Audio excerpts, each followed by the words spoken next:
Okay, good afternoon, everyone. I see the numbers trickling in. So thank you all for joining us for our December meeting of the Water Reuse Communications Collaborative Work Group. We do have quarterly meetings and we have a website, so please feel free to share the information. We'd love for others to join us as well. So for today, we have our guest speaker, Travis Loop, and we have Brenly from Water Reuse California to give us an update on the year and kind of a look ahead on what to expect. As always, please feel free to answer or ask questions. You can put it in the chat or raise your hand. So, without further ado, I would love to get started. And also, I want to acknowledge the great leaders on the Communications Collaborative. We have here Rupam, Mark, Betsy, Megan, Anna, and Becca. They are a great group of folks and always trying to bring resources and ideas to this group. So, with that, I'd like to introduce Travis, who is our main show today. Travis Loop is the founder and host of Waterloop. It is a nonprofit media outlet dedicated to exploring solutions for water sustainability. He has over 20 years of experience in communications and media and has worked with organizations including the U.S. Environmental Protection Agency and the governor of Hawaii. His work focuses on helping water leaders discover solutions and drive change with a particular emphasis on sustainability and equity. His background also includes directing water communications, managing public affairs, serving as a speechwriter. His approach to water solutions is rooted in journalism with a blend of podcasting, filmmaking, and social media storytelling. So without further ado, thank you, Travis, for being here, and I will turn it over to you. Thank you so much. Very happy to be here. I'm going to go ahead and pull my screen up and share it. And you can just confirm that you can see that. Yes, we can. All right, terrific. It is wonderful to be here. I very much appreciate the invitation. I live all the way on the coast of North Carolina, but I am fortunate to have spent time in California for Waterloop creating content, and I'm just such a huge fan of the place and the people and the way water is so important and such a priority to both the public and all of the people that manage it out there in California. I'm also a longtime fanatic about water reuse. I even have a favorite quote. And it happens to be in a museum here in North Carolina. There's an exhibit about outer space and the space station. And there was a quote that caught my attention from an astronaut that says, "Today's coffee is tomorrow's coffee." And I think that just kind of really gets at the crux of water reuse. It's a great validator for water reuse, including the technology. Obviously, this stuff works if that's how astronauts are getting their coffee every morning, if they even have morning up there. And it's proven for decades. And you've got these incredibly educated, brilliant folks like astronauts that are on board with water reuse. But I want to share today about my adventure in California and my series that I have put out called The Golden State of Reuse. And to kind of give some context here, I'm not an engineer, I'm not an executive, I'm not a regulator, I'm not an operator, I'm not a scientist or a policy analyst. I'm really an observer. I'm here to kind of share what I saw and what I heard during my time in California and kind of whatever insights come along with that. I think it's important that when I put this series together, that some of my disclaimers are this is not a comprehensive history. I'm not going to capture every detail. It's not a 1,000-page textbook on how water reuse works. This is really an exploration that was conducted by myself, someone who's worked in water, worked in media, and was really curious to learn. So my adventure last May took me all around the state. I traveled from San Diego to Orange County to Los Angeles to the Monterey area, also to Sacramento, and that was over 6 days. And so that was a lot of miles. I think about 1,100 miles on the rental car. And along that journey, I visited locations that had a connection to the past, the present, and future of water reuse in California. So, what is a place that has some historic connection? What's some facility that's really important right now? And what are some projects that are uh, in development that are going to have an impact in the future? I actually got to visit 15 different facilities that are involved in water reuse and meet with so many people that are involved in different aspects of water reuse. My The threads that also ran through my exploration and through the series were the key issues that are involved in water recycling. And that's not a short list, as those of you who work in this space know. There are a lot of issues, but I'm going to kind of walk you through my 15 stops and tie them to a key issue in water reuse. Um, I do want to say thanks a ton to Water Reuse California. I was very grateful for the collaboration with Brenly and the team that helped to give shape to this content and help me connect with so many of the key people and projects that I was able to visit.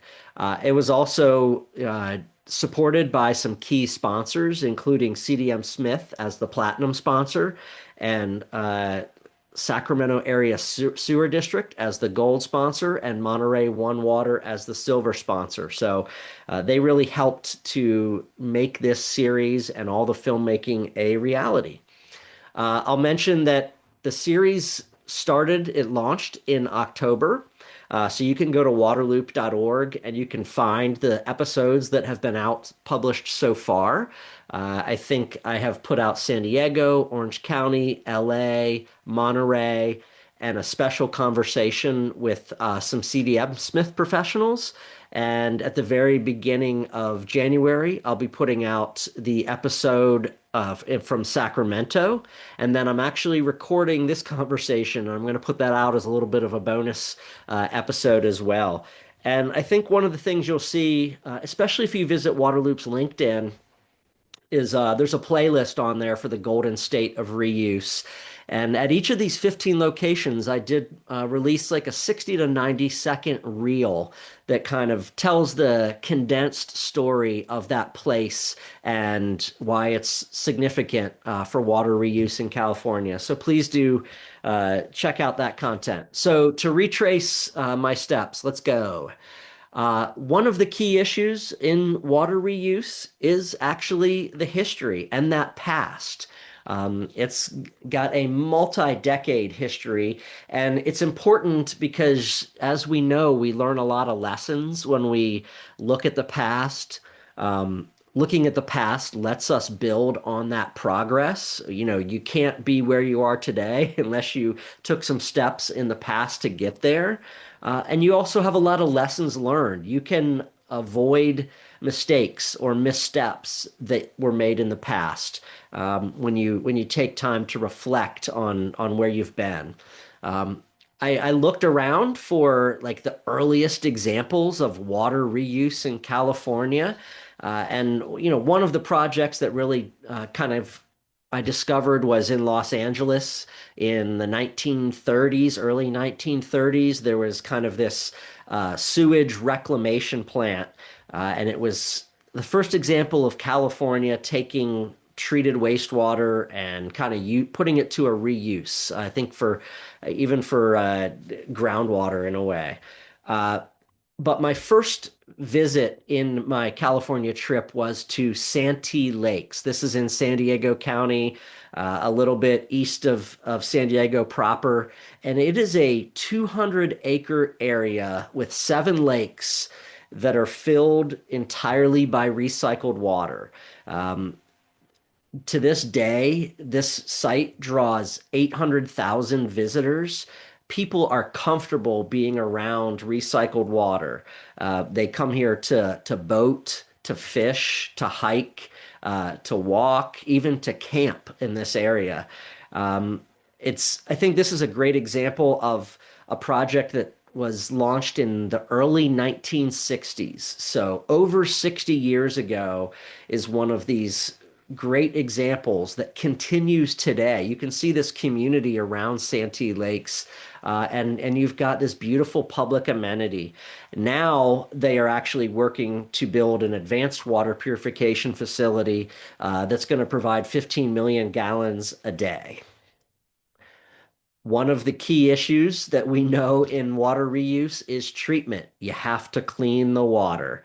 And when it comes to really the more advanced treatment, you've got a kind of a proven treatment train now that's the backbone of turning wastewater into recycled water or purified water.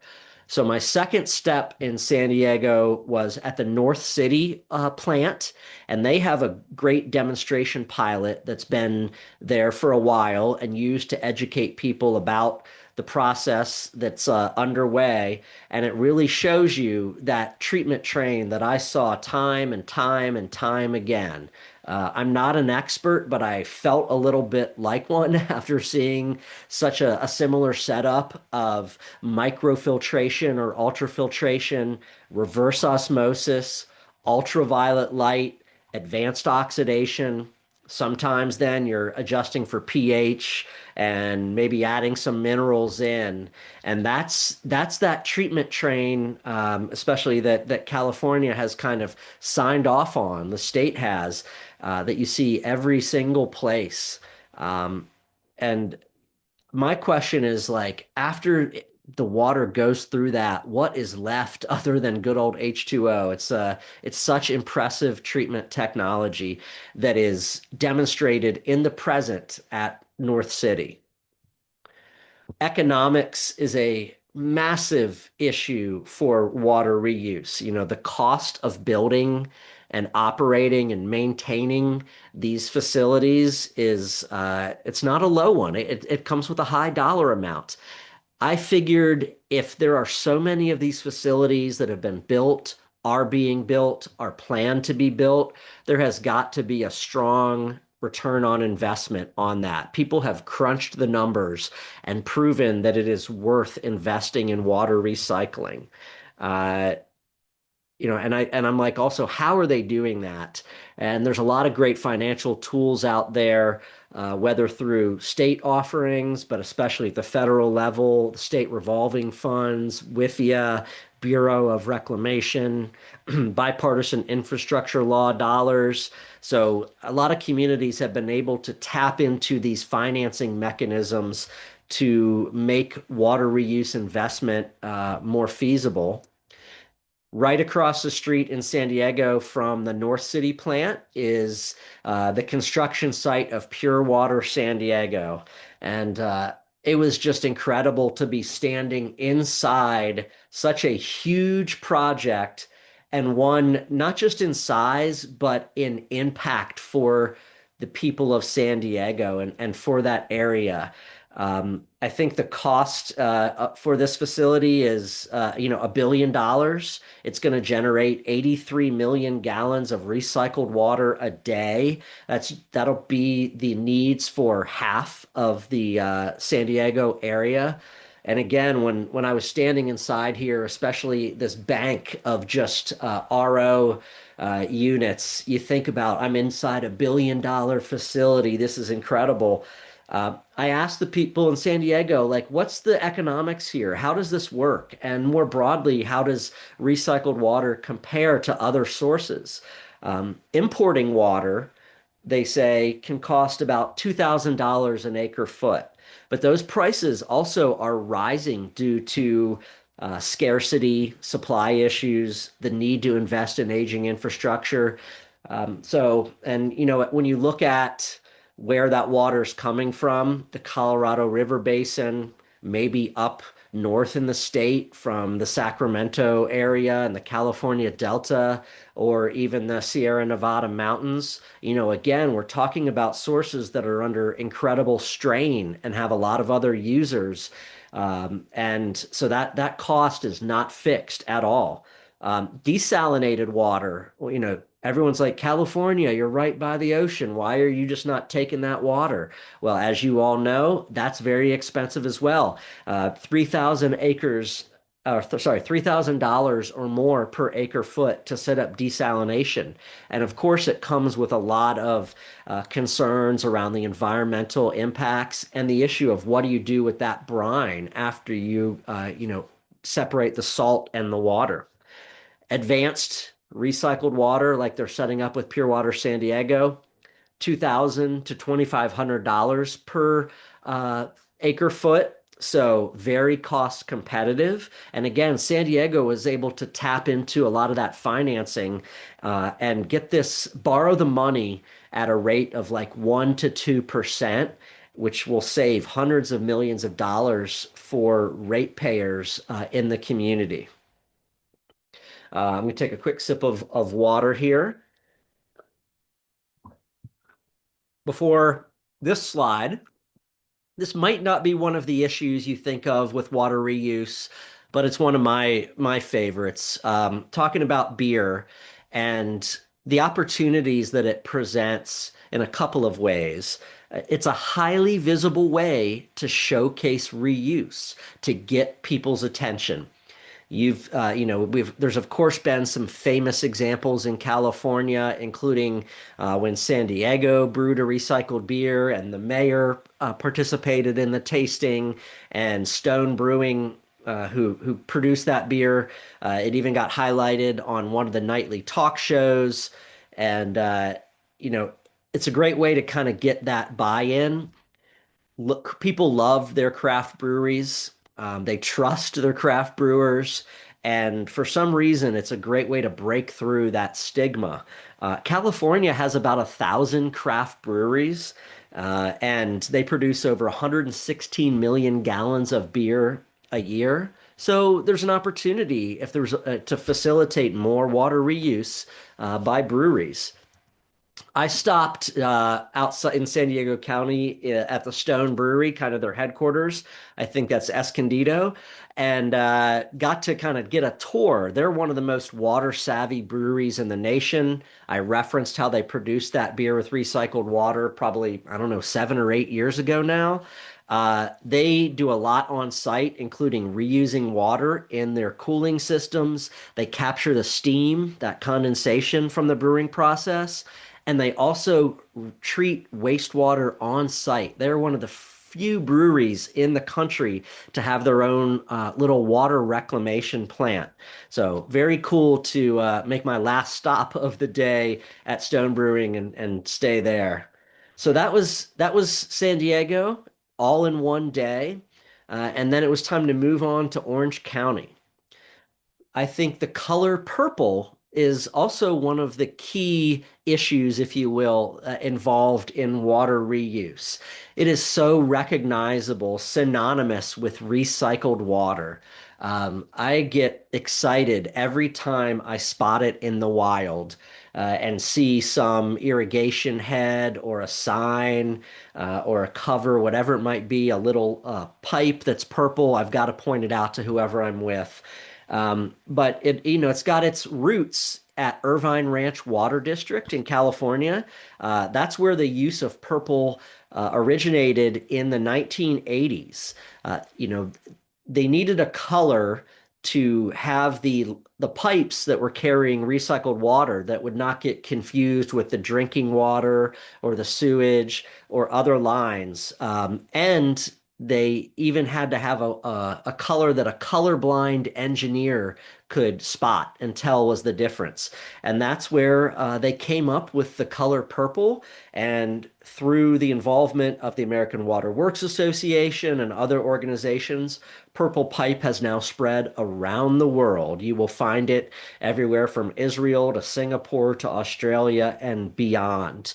Um, I do, in my research, I was like, well, what is the official shade of purple to mark recycled water? And I did find some options, which I found very interesting. You know, that there's Pantone 512C and 522C, which I think are the upper shades here on the screen. And then also 240 and 241. This would explain some of the different shades that I see out there in the wild. You know, some of those pipes at Irvine Ranch, I got comments on online about that's pink. What's wrong with you? And then I know that when I was shopping for a shirt to wear at a speech and I wanted the recycled water purple, I was able to go with a different shade. So it's an interesting just little discovery there around that purple. Science is obviously one of the critical areas for water recycling. It is the validation that is needed to meet health standards and to convince the public that recycled water is safe. Of course, science these days, or all along the way, is a bit of a double-edged sword, right? The more we can detect, the more we do detect. And the more questions are raised now that we are finding substances in not just the parts per trillion, but the parts per quadrillion, or even smaller. That raises questions. Well, what do we need to treat? What levels do we need to treat to? Does presence of a certain contaminant equal harm? And certainly that's not the case. But it is science is overwhelmingly a powerful tool and central to successful water reuse. In California, there's a lot of research happening, leading research around water recycling in areas like PFAS, pathogen reduction, and continuous monitoring. How can we keep an eye on water quality kind of at all times? I stopped at the global leader, Orange County Water Reclamation District. That was one of the highlights of my career. Let's just replay it because it's so important to me. Getting to taste that water at the end of their process, something I had wanted to do for a decade. Got to do that. I trusted the science completely. Um, and so not only is Orange County kind of that global leader with the amount of water that they're putting back into the ground every day, but they are an absolute leader when it comes to science and research and development on site. They've got a leading lab that's conducting a lot of research on virus monitoring, real-time pathogen detection, and then predictive modeling. And how can we use AI in the process? So very cool science happening there. And they are a resource for the other systems across the state and beyond, when it comes to, again, not just how you recycle the water, but the science behind it. So, workforce is an issue that might not get as much attention, but it is critically important. Operators, engineers, scientists are essential for running advanced reuse systems. California's DPR rules mandate that a Tier 5 advanced wastewater treatment certified operator is involved and that you've got kind of 24/7 staffing. This comes at a time when there are workforce shortages and there are legions of operators eligible for retirement. I keep hearing that 1/3 of operators can retire in the next decade. And that's still the case and happening around us. So how do we get the workforce that's needed for water reuse to expand and continue growing? I stopped by Molten Niguel Water District in Orange County, where they're very focused on this workforce issue, on kind of building next generation that's needed in short order for water recycling. Couple cool things they're doing is collaborating with a community college to develop a curriculum that allows people to earn that certification in advanced water treatment. They're also teaming up with the California Data Collaborative on for a course on AI and water, not specifically tied to water reuse, but more broadly. And that certainly has applications as water reuse grows and the technology continues to evolve, and as AI kind of infiltrates every aspect of our lives. And that was my day in Orange County, and took me to Los Angeles the next day. Uh, Industry is a great opportunity for water reuse. It creates a reliable demand because industry is running their operations all the time. You know, they have a certain amount of water that they need. So they are a customer that a utility can count on, if you will. And also, if industry is using recycled water, reclaimed water instead of a potable supply, that's more potable water that's available to go where it is really needed. About 34 billion gallons a year go to industrial and commercial applications in California. That seems to be set to explode with the explosion in data centers, especially as those data centers are really looking at recycled water options. As you know, there's a lot of pressure that they're under to not tax public water supplies and have environmental impacts. So water reuse is something that they're definitely incorporating or looking to do. Um, so the spot that I stopped, this is the Port of Los Angeles.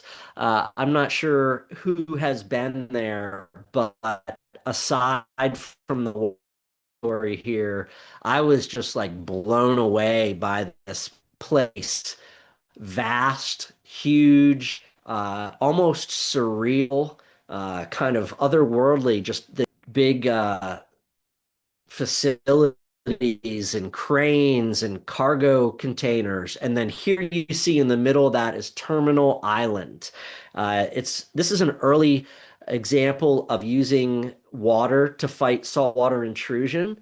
But when they added advanced treatment, that presented an opportunity to provide that reclaimed water, that recycled water to industrial users. One of their first customers has been Valero, who's using it in cooling and other processes. About half of this recycled water is still going to the ocean, so just getting discharged. But there's infrastructure projects underway that's going to allow them to offer that recycled water to more industrial users in the Port of Los Angeles area. Huge opportunity there. Uh, I know this is a favorite issue of the audience here on this webinar, education. And, I can't tell you the number of times that I have heard and was told about if you don't have public acceptance, you don't have a project. It doesn't matter if you've got all the money in the world. It doesn't matter if you've got the equipment and the technology to do it. It doesn't matter if the regulations are in your favor. If the public's not on board, the project is not happening. And California has certainly lived that story. Um, I, I'm not even going to mention the phrase. Everybody knows the phrase that 20, 25 years ago just killed momentum for water reuse in California and even beyond. Um, I think it's exciting that that phrase has been overcome. It has been, let's just say it's been neutered. Its power has been taken away. There's been some great studies. I'm surprised I haven't been able to find more, but there have been studies, surveys of the public asking about their willingness, their acceptance of recycled water.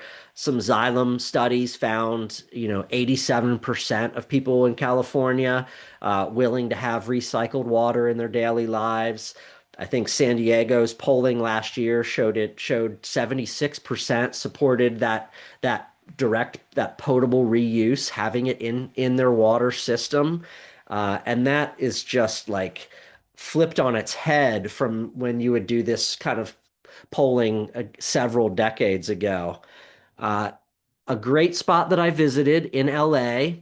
If this was in any other mid-size American city, this would pop up on TripAdvisor as like a place to go and take your family, like a museum, like a children's center to go to. This is the Albert Robles Center, that's run by the Water Reclamation District. You can see all of the cool offerings like traveling down underground in a virtual aquifer, being able to make rain fall on the streets of Los Angeles, this 250-foot long model of the San Gabriel River that shows how it originates in the mountains and flows through LA and where recycled water is now put into that river. Uh, so this facility is a kind of a shining example of how you can do outreach to students, to the public, and to decision makers. They talked about bringing just waves of all three of those groups through there. Really cool how they talked about kids, and now that the kids get it, they are great ambassadors to go back home and sit around the dinner table that evening and tell their family what they saw and why recycled water is so cool. Um, So this made me think of a little bit of a second point, and that's actual language, what the wording that's used. And I came across, three most common terms here, right? Reuse, recycling, purified. I asked every interview at the end, I said, bonus question, and this is a segment that'll be coming out in January. Um, Water reuse or water recycling? Those were the two choices that I had in my head as like the thing to call this. So stay tuned for what people said. Um, I'm a convert though, and shout out to Mark and many others. Purified water to me seems to uh, kind of encapsulate this the best because if you stop somebody and you ask them what's water reuse, what's water recycling, what's purified water, I think that the average person could gets the idea of like purified water. Well, that's water that's been cleaned so well that it's pure, right? Water recycling, does that mean you're putting it on your lawn? Does that what process does that go through? How are we using it? Same kind of thing with water reuse. Not saying those are bad words, just that talking about purified water seems to resonate, and I guess that's why you see, Pure Water San Diego, Pure Water Los Angeles, just go on and on with the use of that phrase. All the way here on the East Coast, DC Water just announced that they're doing a pure water project. So just a note on language. Um, I also, the future looms over all of this. For so long, it seems so futuristic. One of my big takeaways from my time in California is the future is now. It is happening. Um, and it's really necessary because of the stressors that California faces: climate change, aridification, continued, growth, development, data centers, all those needs for water, the stress on imported water that I talked about before. It's amazing how Pure Water Los Angeles and Pure Water Southern California are going to produce 380 million gallons a day, enough for 4.5 million people, um, as they kind of bring those projects on in the coming decades. It's staggering to me, and that's an exciting future. Uh, I visited the Hyperion treatment plant, one of the most iconic facilities in the world when it comes to wastewater treatment. Um, excuse me. And this is going to be one of the linchpins of that Southern California vision. Here, they're going to produce 230 million gallons a day of that 380. Collaborative effort between LA City Sanitation and the LA Department of Water and Power. Got to see a really cool demonstration pilot that they have there. And that pilot's actually being used to send that water to LAX, to the airport for use. So the airport's very close. That's why I could not get a drone up and had to use Google Earth to show you that facility. So that ended my day in LA and took me up the coast in the late afternoon, which is a terrible time to try to leave the Los Angeles metro area. Um, but it took me to my next issue that might is not one of the front burner issues, but is certainly something along the lines of beer as well. And it's a the use of water reuse, and golf recycled water is another great way to provide that visibility of the practice and also to cut back on potable water and instead use, recycled water. There's about 1,000 golf courses in California, strangely, the same number as there is in craft breweries there. About 144,000 acres are covered in golf courses. So again, you've got a great opportunity to expand the use of reclaimed water there. I stopped at Pebble Beach in the Monterey Bay area. The Pebble Beach Community Services District really kind of started using recycled water in the 1980s as a way to ease pressure on the Carmel River. There's a lot of environmental pressure on that river, water being withdrawn. And they're like, hey, what if we use recycled water instead? And so 7 golf courses in that Pebble Beach area, including the iconic Pebble Beach itself, now use 260 million gallons a year of recycled water. They had to, little footnote, they had to upgrade to add reverse osmosis to take the salts out of the recycled water they were using because that salt was kind of damaging to the turf on the golf course. So very cool. And it's one of those things where I feel like there's an opportunity to do more to tell customers about this environmentally sustainable practice. I didn't drill down too much on them about how much do you tell golfers about this. But I think that there's places where recycled water, purified water is used and not touted as much as it could be. When it comes to reusing water, utilities don't always have the situation where it's municipal wastewater that they're just dealing with. There's often a variety of sources that a facility will have to take in and challenges that come with the different chemistry and composition and flows and seasonality of that water. So, it's important to be able to kind of manage in a more holistic way. And just to say thanks a lot to Monterey One Water for having these flowers perfectly bloom when I was there. It's a small sliver of the time of year when they actually are out, but it speaks to that beautiful purple shade. So well done on that. So this is Monterey One Water, and this is one of those communities that really has to kind of draw from a variety of sources. They have a great integrated effort. They take municipal wastewater, urban stormwater, industrial wastewater, and agricultural runoff.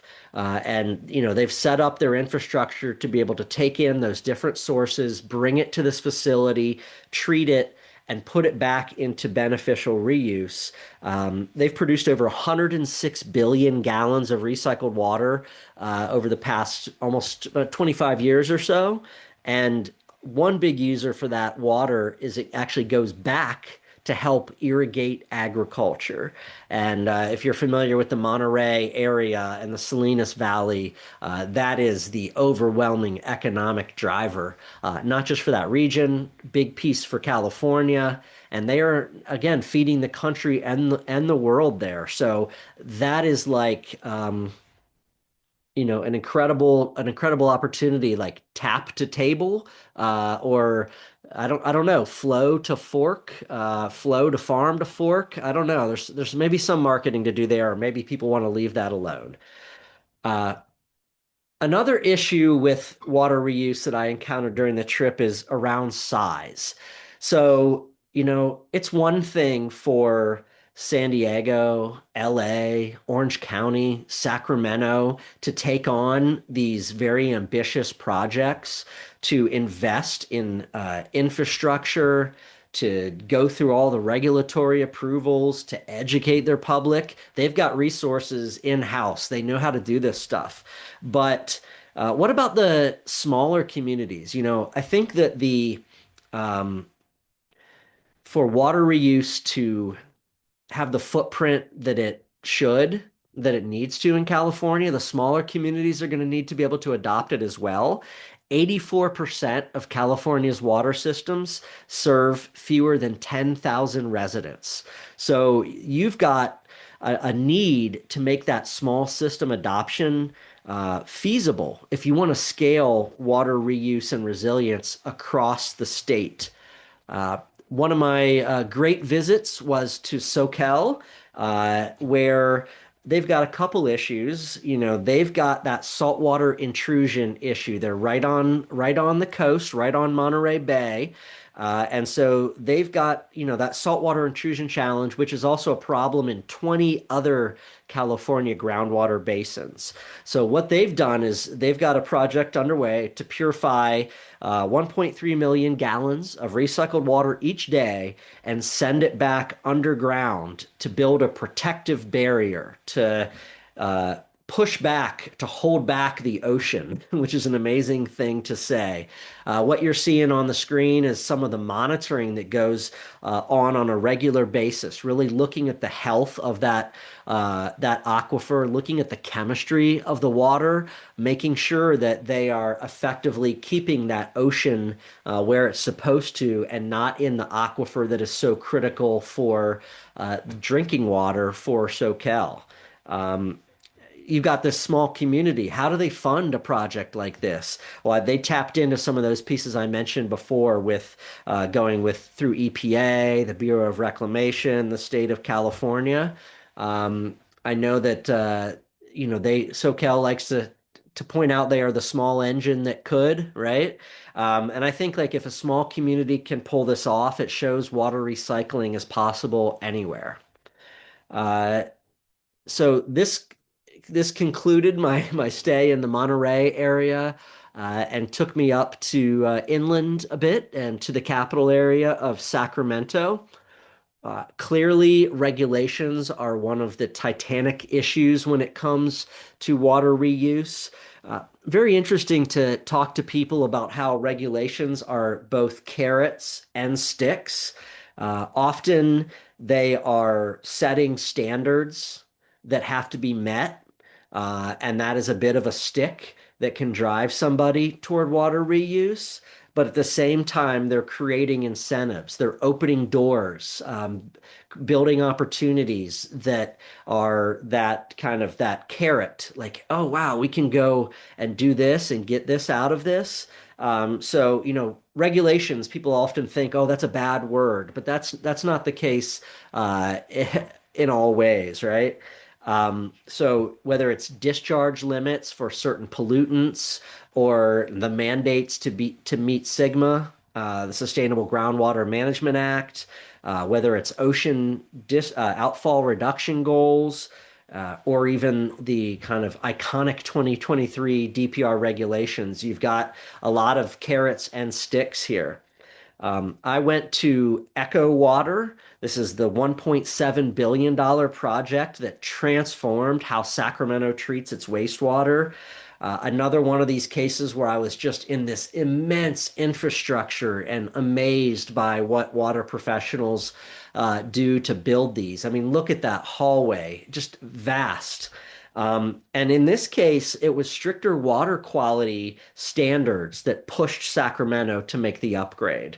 Uh, you know, they have the Sacramento River and the Bay Delta there, and there was a need to improve the water quality and the effluent. And now, because of these upgrades, they're removing 89% of the nitrogen and 99% of the ammonia.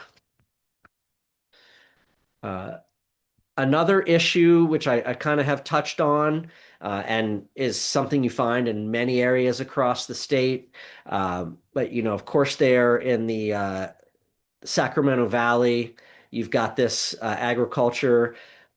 Ag uses about 80% of the water in California. You look at other parts of the country, Colorado River Basin, ag uses 85%. So in California, that 80% equals over 11 trillion gallons of water, but only 65 to 80 billion of that, maybe million, comes from recycled water. So about 2% of the water ag uses is from recycled water. That is an enormous opportunity to reduce their use of potable water or surface water or groundwater, and something that I think should be aggressively pursued. Also in the Sacramento area, they are developing harvest water presently. And this is going to deliver 16 billion gallons of recycled water to nearby farms and habitats across Sacramento County. And so this is going to be a key part of powering that agriculture industry, the economy, the food that's necessary, and at the same time reduce the pressure on groundwater and surface water and potable water. Um, just again, I don't really weigh in on things too much, but I think this is a huge opportunity to really expand and help with the health of that groundwater, especially across the whole Central Valley in California. Policy, this ties into regulations, certainly, but it's broader than regulations, right? You've got all the what's our economic policy uh, towards reuse and all of that? How are we going to invest at a state level, at a local level? A lot of policy decisions. So California now recycles 244 billion gallons a year, but the goal is to get to 587 billion gallons by 2040. What is that? That's more than a doubling over the next 15 years. And that's going to take a lot. Even there's tremendous projects underway. I mentioned what's happening in San Diego and LA and beyond. But that's going to take some real policy decisions and pulling of levers and pushing of buttons to get there.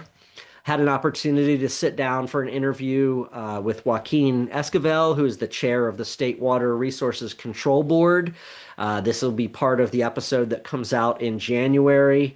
I think California is lucky to have such an insightful leader, experienced leader, someone who's passionate about water, someone that's an advocate for water recycling.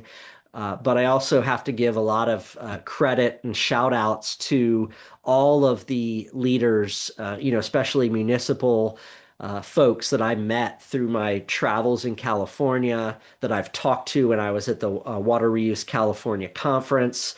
I think that reflects what is needed, and that's political will.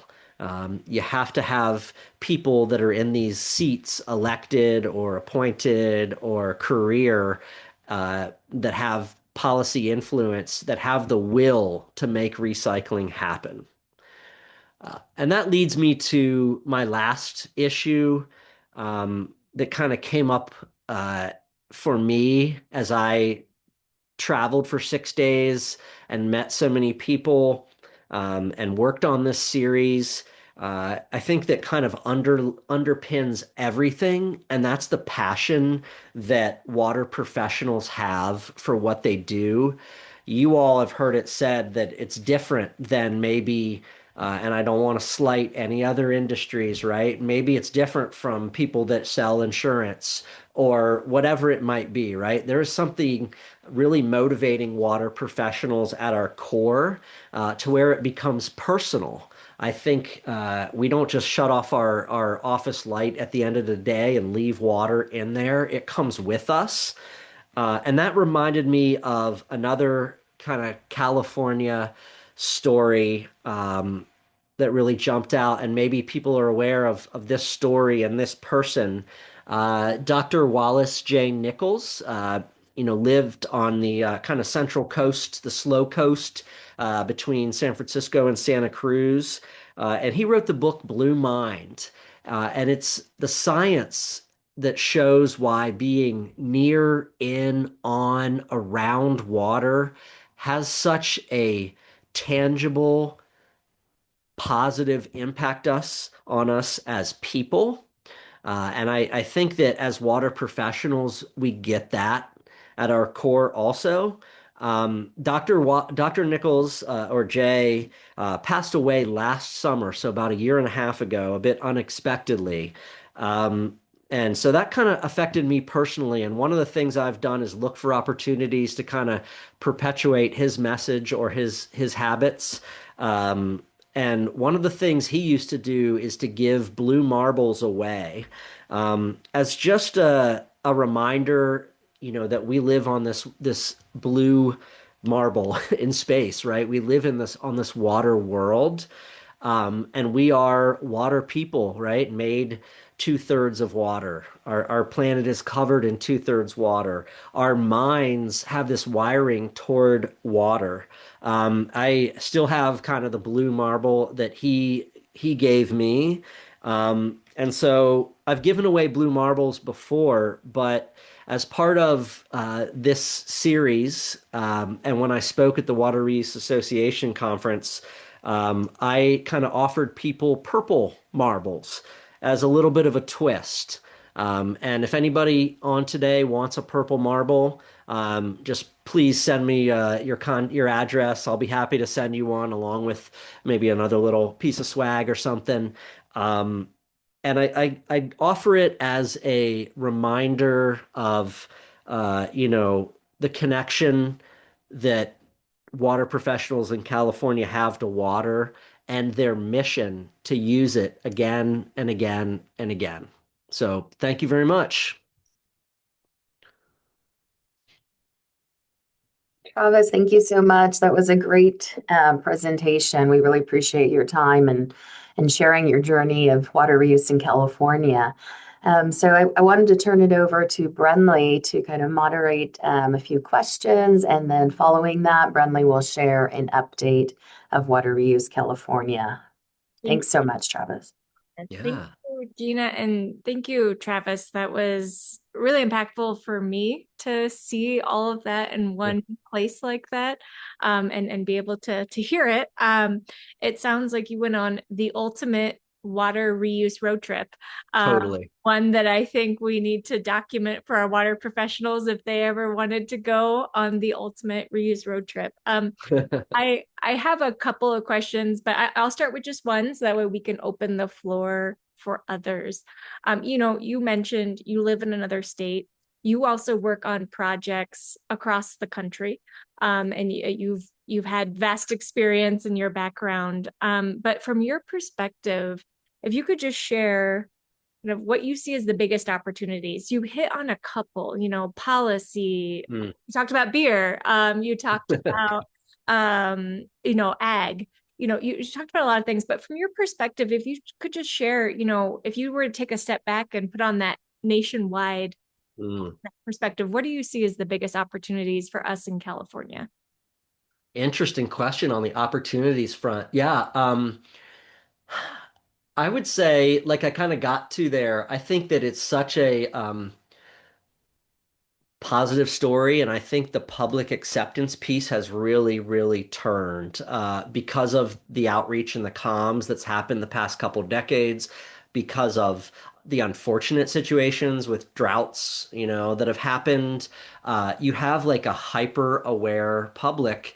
Again, as I travel the country and I talk to people at restaurants or, at a rent-a-car line or, and I hear about water, like the people in California, get it. As soon as I talk about water, they're like, boom, boom, boom, super savvy. So I think like between the awareness and the acceptance, there's an opportunity to like tout it even more, maybe, um, and get people even more excited about it and let that feed into your momentum. I know there's so many good things happening on that front.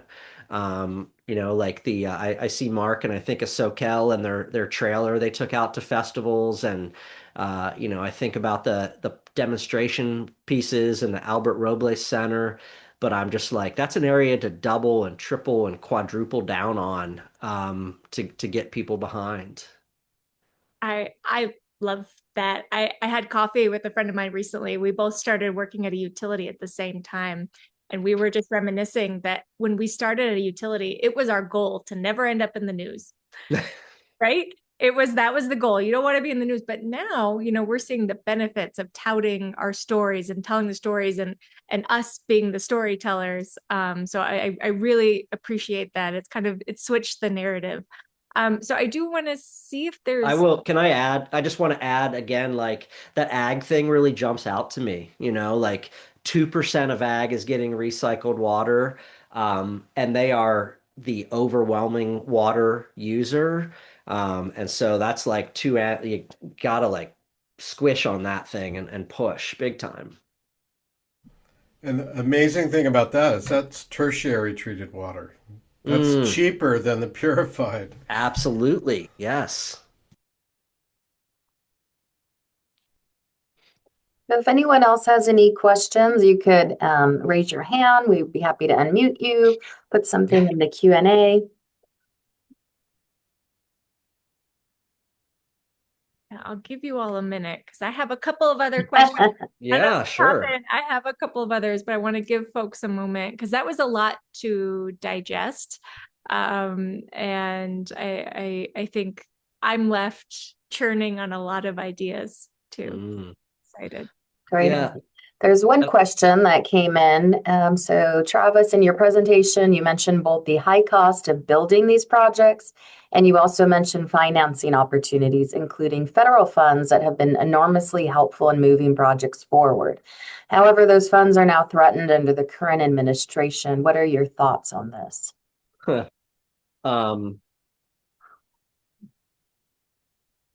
I Or guess what Brenly? I've heard, yeah, I mean, I hang out in DC a good amount, actually. It's my home turf, and it seems like the SRFs, nothing has happened yet, but overwhelmingly, in the first Trump administration, there was an effort to really dramatically slash the SRFs, and that did not come about. That has been proposed again, is like almost basically zeroing them out, and nothing has happened with that yet, right? Like nothing's been decided in any which way, shape, or form. But everything I've heard from people very close to it are like politicians of from both sides of the aisle understand that those dollars make a difference in their communities, no matter what that community is. And they understand that those are tied to jobs, that it's tied to water. They actually get the idea that like their towns can't run without this stuff. Um, and the expectation is that those SRFs are gonna come through at a very well funded level, WIFIA also is another big tool, especially that bigger communities have taken advantage of, especially including in California. And the thought is that that's been extremely successful, and that's recognized as well. So hearing that that's going to continue to be promoted and supported. Um, The bipartisan infrastructure law dollars are out there. They're available. They continue through 2026. At the end of next year, a year from now, is when those dollars end. There is discussion, early discussion. There will be discussion this next year about what do we do with infrastructure? So I'm more optimistic than maybe the headlines are based on the investments I've seen made during the first time and what's the chatter is in DC beyond all the noise, right? There's all the noise and then there's the reality, and they're two different things. Great, thank you. And then one additional question we have, do you have any thoughts on the equity of these projects, given costs are so much more palatable for larger and more affluent communities? Yeah, super interesting. Um, and that ties a bit to the bipartisan infrastructure law and kind of this effort over the past since that to like, how do we get these dollars to the communities that are less resourced? Um, when it comes to water reuse, I'm very curious, if less resourced communities have pulled that off. Oftentimes, and I'm speculating here maybe or going off anecdotes, they're struggling with just the basic infrastructure. And how do we just repair our aging and old stuff versus how do we take on water reuse? Um, Man, I would love to find an example. I don't have a great answer, but I'd love to find an example of a community that um, is one of those kind of disadvantaged, less resourced places and has pulled it together. I mean, Soquel is an example of a small town, right? That was able to put it together, tapping into different resources and everything. But I'm not sure that the demographics kind of get at that question. Um, yeah. Thank you, Travis. I think it makes me think of the time I've spent out in the Central Valley, and places like not even Visalia proper, but in the small towns around there, right? Or down in the Coachella Valley, right, where these farm workers who the ag industry is built on their backs, but they've got dry wells or contaminated wells, and what can be done along that line of equity and water reuse to try to address some of that imbalance there. Um, yeah.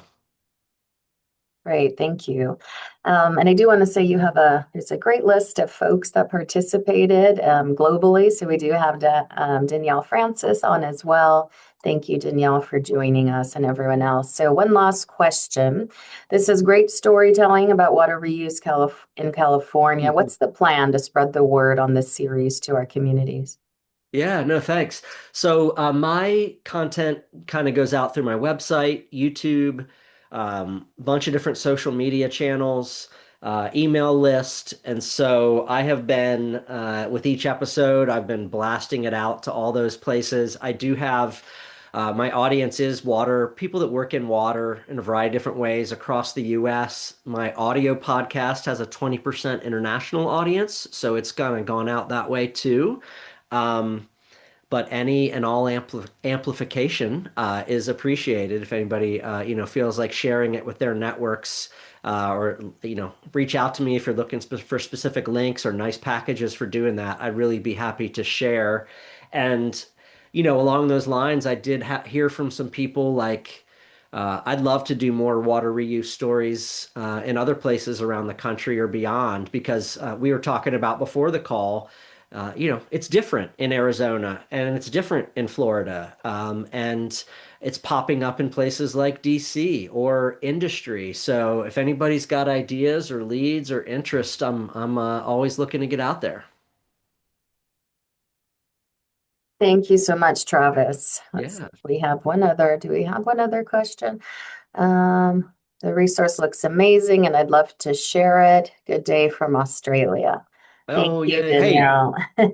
I had an interesting conversation about water reuse in Australia and in Western Australia, where they don't have the political will that California does, and so they're kind of going towards desalination.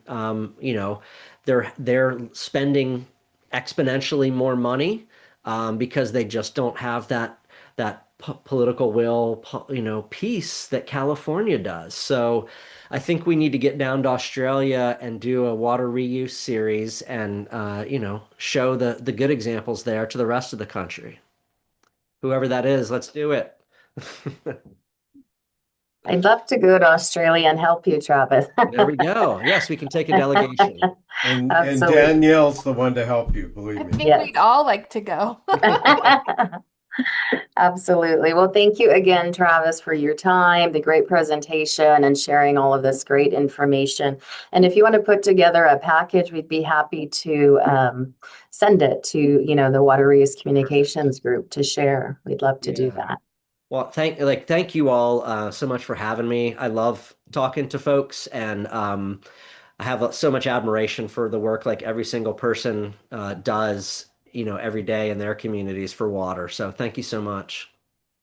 Amazing. Thank you. Brenly, with that, did you want to take it away and share kind of your end of year thoughts and what's to come? Give me just a moment to share my screen Great. here. Let's see here if I can get this in the right. Okay.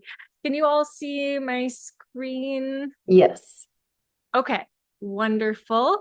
I am still churning on so many things that Travis said. So I took a lot of notes, and I think I will be reaching back out to you, Travis. I have some other thoughts, but I wanted to first out by just start saying that I'm so thankful to Travis for taking that project on, and for many of you actually who assisted in the development of that project, because we couldn't have done it without you.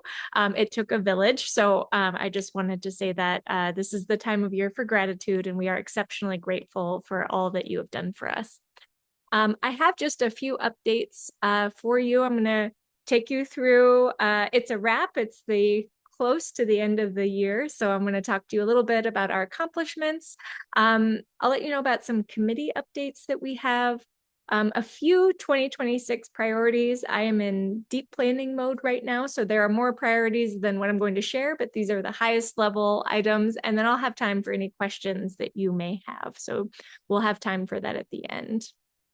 So I'm not going to share with you what your listening age is. Mine was 73 on Spotify. I like a lot of Motown, I guess, but for all of us at Water Reuse, our end of the year is the time to kind of celebrate, reflect, and really look at our accomplishments. And we've done a lot. So we were successful in getting some new policy amendments for our Clean Water SRF program. You heard Travis mention that that's a really great opportunity for us. And we are going to continue to work on Clean Water SRF program and policy amendments so that we can make this as flexible as possible for our members. And the policy amendments this year allowed for additional points to be added so that our recycled water projects would score higher. So this is really the culmination of years worth of work between Water Reuse California and CASA. And we have a great advocate in Beth who has been leading that effort. The next one that was successful was SB 31. This was our Water Reuse California sponsored bill. This is really exciting that it has moved this far. It was signed by the governor in October, and we are now working on implementation. I know there might be some questions on that next year, so we're going to be working through some of the details. I've already had a few conversations with DDW specifically on how this is going to be implemented within the regulations, and we're going to be working through that collaboratively with DDW. We've been very integrated into all things SB 1157, and this is what are making conservation a California way of life, and we've been integrated in that and a part of the technical advisory panel that has been working throughout the year. And then Prop 4 fund allocation. We all know that Prop 4 was voted on last year, and allocation to help our recycled water projects is being released in 3 tranches. It's $386 million, and then that will be allocated over 3 years. So we see this as some significant wins for our water reuse community, and it also is a signal that there's more work to come. For our committees, we did do some work this year on restructuring some of our committees, which I'll get into in just a moment. We saw the need as really driven by our members. We did a strategic plan, and our members really gave us the input that we needed to help us restructure. And this communications collaborative group is a part of that, and sharing what you all do across our community is part of what we're going to be working on next year. We also updated our new legislative and regulatory committee guidelines. So we actually adopted new guidelines that opened up our committee to the point where we could add in some new members to make it more inclusive and statewide. So we updated that this year as well.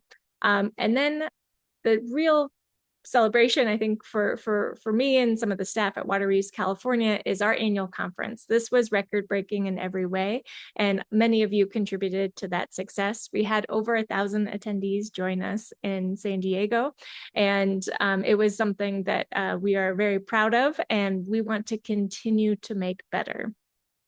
We did wrap up our strategic plan this year. It was voted on by our board in February, and we have a number of milestones that we're going to be continuing to work on next year and throughout 2027.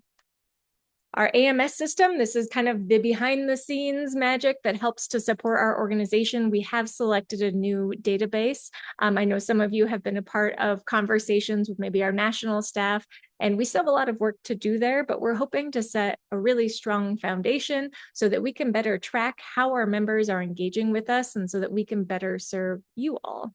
And then I think a major accomplishment, again, was supporting the water loop videos. So we're so excited. We will be working on ways that we can share that within our membership, within this group, and then with our chapters and individual members as well. I think there's a lot of members that could take this information and share it with within their own ratepayers and their communities.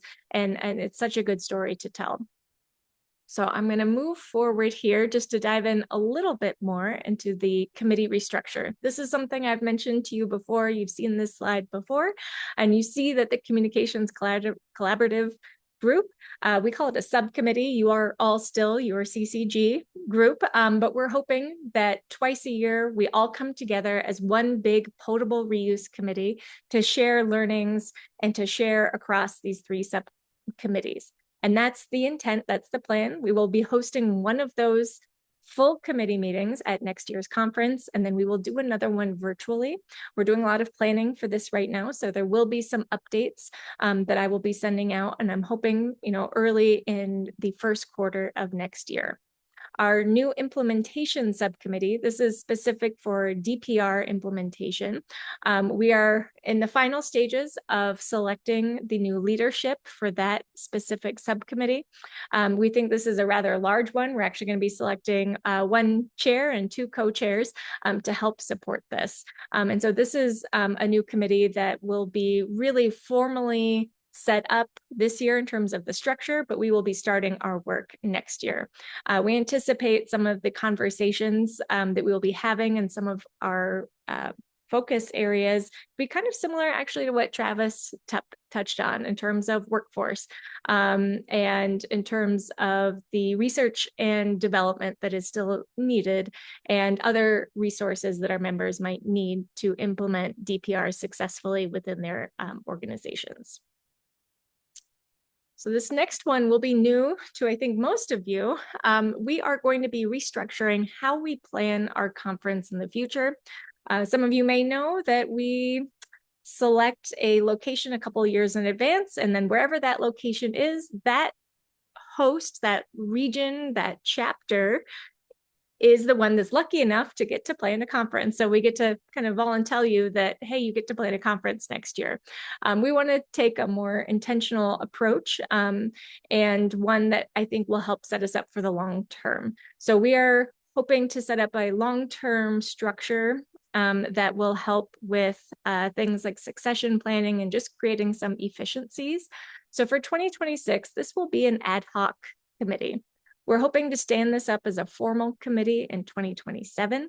and there would be 2-year-long terms. We're hoping that for next year, we will get one representative from 4 different chapters so that we will be introducing a statewide perspective.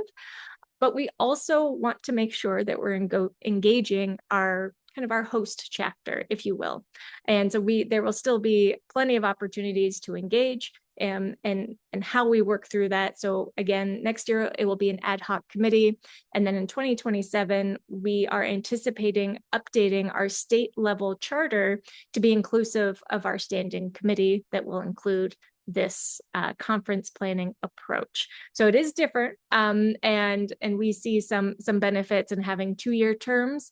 And then in 2027, we will have one representative from each of the 7 chapters, and that will begin kind of our official cycle of a 2-year term. And so we're really looking forward to this opportunity to reimagine how we're doing this so that we can put on an even better conference into the future. Our 2026 priorities, I mentioned these are just a handful. These are some of the things that we're working on right now to set us up for success in 2026. And I mentioned our conference planning approach, but some of the updates include having a new award category that includes the Operator of the Year. Our operators are largely not included in our conference. We did have many of which were from the city of San Diego this last year. And we see this as an opportunity to engage more parts of our water reuse community. We are going to be taking a fresh look at our abstracts and the call for abstracts. So what I'm hoping is that you will all see content that relates to your organization, specifically your roles, and then other parts of your organizations as well. So we're going to take a fresh look at all of the call for abstracts and make it hopefully slightly more intentional so that we can continue to build off of the success that we had last year, but have a slightly broader range of topics at the conference. We don't want to detract from our great technical content, but we think that we can do both. So that's what we're going to be doing. And then again, our statewide planning, and this will all be starting here in January. So we are moving closer and closer. You'll start to see some updates from us. Our conference next year will be in August, so it will be a month in advance of what you are maybe typically used to. And so we are starting our planning about a month earlier. The next one, and number 2 here, it says workshops. This is a part of our strategic plan. It is a milestone. And this particular topic of workshops pulls a couple of different levers and actually hits on several milestones within our strategic plan. So we have an open survey out right now, and we will be distributing it again in a member announcement. And this is where we're asking for your input. We would like to host a workshop in Northern California and in Southern California, but we want your help in determining what the topic should be. I think this group would be a great group to ping if there were a communications focus. So we're letting our members tell us what's most important. We're trying to take that data and turn it into a workshop. So you'll see some more come out from Brian Ray and myself on this. But if you are at all interested in helping, then please do let us know. I did mention our potable reuse committee restructure. And so again, we are working on standing up that subcommittee leadership and then really looking to 2026 to start that planning. I'm anticipating this committee to meet more frequently than some of the other committees. So we don't want to disrupt our communications collaborative group and how many times you are meeting, but we do hope that once or twice a year that you all could join us for an overarching larger discussion that will cross permitting and compliance. It will cross implementation of direct potable reuse and the importance of our communications. Next is leadership and organizational updates. Next year, we will actually have 4 board positions available.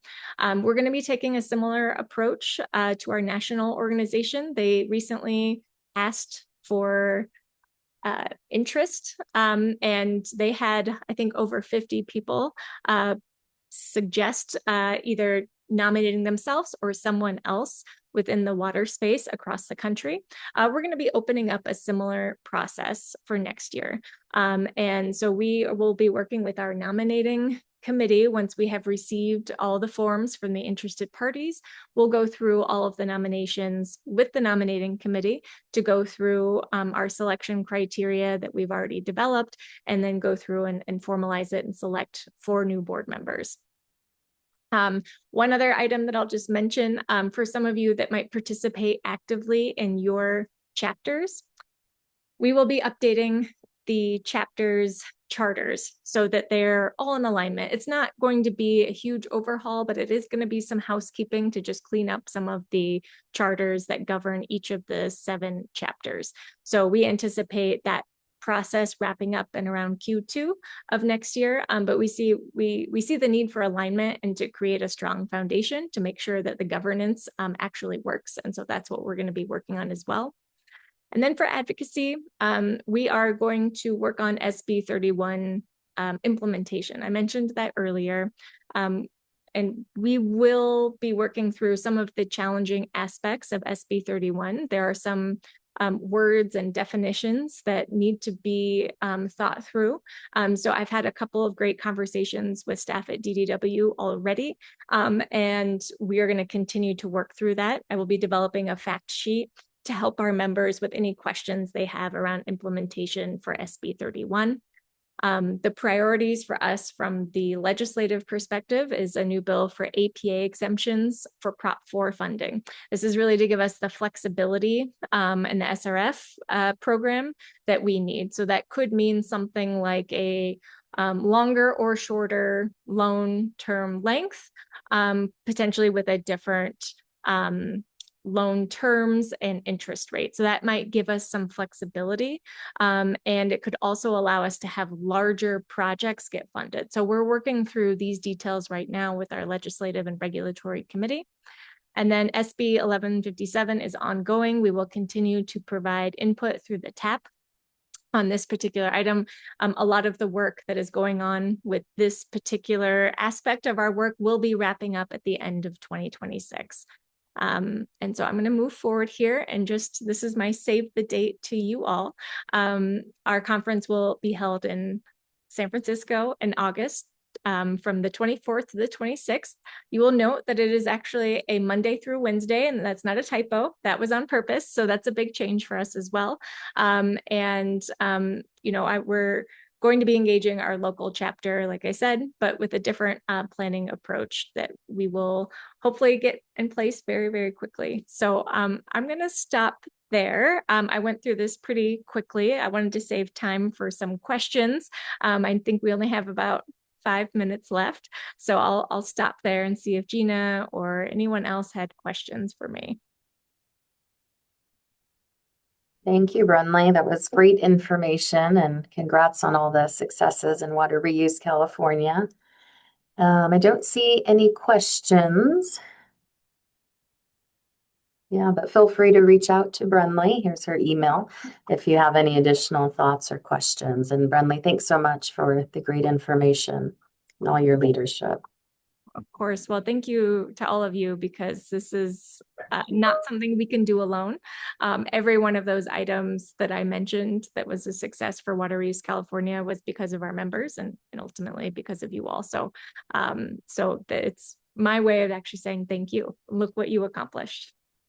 So awesome. Thank you. And did I miss it, or when will the new board members be announced? Is that? That will be at our conference next August. Oh, in August. Okay, gotcha. Okay, perfect. Thank you so much. All right, we have about 4 minutes left. So if any participants would love to share an update or something exciting or challenging that's going on, now is the time. Becca, is there anything that you wanted to share with the group or anything we missed? Pure Water SoCal is putting purified water into the ground. Yay! Hey, Yeah, we're it's in been our a couple of 21 weeks. day test, but so everything's looking good. So we're very excited to finally be online and putting purified water into the ground. So hopefully everything goes good and nothing will have to change and we'll just continue producing purified water. So Congratulations. that's the big news up here right now. So Amazing. Thank you. thank you. Anyone else? Okay. Well, thank you. We'll give you all 3 minutes of your time back. Thank you so much for joining us today. Happy December. Hope everyone enjoys a wonderful Christmas and New Year's. And we will be having quarterly meetings in 2026. And Becca is the co-chair of this group. So thanks, Becca, for all your work. And then I'll be sending out an email to the steering committee, and hopefully we can meet in December and recap and plan ahead for 2026. But if anyone has any ideas for meeting topics, things they want to see, please do reach out to any of us and let us know. We want to make these meetings, meaningful to you all and give you things that you can take back. So thanks so much for your time. Have a great day. Great. Thank you. Happy holidays. Happy holidays. Holidays. Bye.